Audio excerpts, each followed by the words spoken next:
Information très inquiétante en Guinée-Bissau, les amis, puisque le pays vient de vivre un coup d'État qui a renversé toutes les institutions du pays. Alors le pays était dans une phase électorale, les élections présidentielles s'étaient déroulées déjà, donc on attendait les résultats officiels de ces élections. Et c'est entre-temps que les militaires ont décidé de mener un coup d'État et donc de prendre le pouvoir. Alors c'est une nouvelle extrêmement inquiétante, les amis, comme vous l'imaginez bien, des millions de Guinéens sont actuellement dans la stupéfaction totale, et d'autant plus que ces élections présidentielles qui s'étaient déroulées se sont globalement bien passées. Il n'y a pas eu énormément de mouvements ou de débordements qui ont causé d'énormes crises dans ce processus-là. D'ailleurs, l'ONU et un grand nombre d'organismes internationaux ont appelé à la retenue afin que ce coup d'État ne puisse pas être l'occasion de mettre fin à la vie de beaucoup de personnes. Le général à l'origine de ce coup d'État a affirmé que le but de ce dernier est de garantir la sécurité nationale, mais également de rétablir l'ordre. On pourrait se poser la question de savoir de quel ordre est-ce qu'il est question, puisque les élections se sont bien passées. Et comme je l'ai dit, il n'y a pas eu de débordements majeurs. C'est juste triste, je trouve ça vraiment triste, qu'une personne veuille faire passer ses intérêts personnels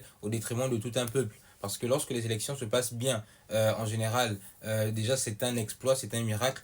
Et donc, elles se sont bien passées. Et voici un individu qui surgit encore pour semer la crainte et la panique au sein de la population. Et ce n'est tout simplement pas normal. Bref, les amis, on espère vraiment que les familles sur place ne sont pas trop inquiétées et que la situation rentrera dans l'ordre le plus rapidement possible et que surtout le plus de civils soient épargnés dans cette histoire parce qu'ils n'ont rien demandé.